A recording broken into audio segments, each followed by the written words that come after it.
Hello and welcome into another yummy recipe of food by Alvina. उम्मीद करती हूँ आप सब ठीक होंगे, सेफ़ होंगे, मज़े मज़े के खाने बना रहे होंगे और खिला भी रहे होंगे।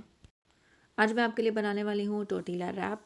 बहुत ही अच्छा ऑप्शन है ये अगर आप कोई पार्टी कर रहे हैं, अगर आप स्नैक्स खाना चाहते हैं शाम में, बच्चे कुछ खाना चाहते हैं तो इसको ज़रूर ट्राई कीजिएगा।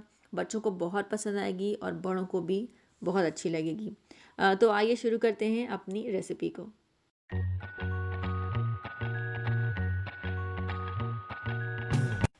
स्लो मीडियम फ्लेम के ऊपर एक पैन ले लें। उसके अंदर हम ऑयल ऐड करेंगे 3 चम्मच, बड़े चम्मच के करीब। और फिर उसमें हम ऐड करेंगे चिकन। चिकन मैंने बाइट साइज़ लिया है, बोनलेस है ये और 1 kg के करीब है। इसे कट कर लीजिए स्मॉल साइज़ में, बाइट साइज़ में। इसे ऐड करेंगे और इसे अच्छे से मिक्स कर लेंगे।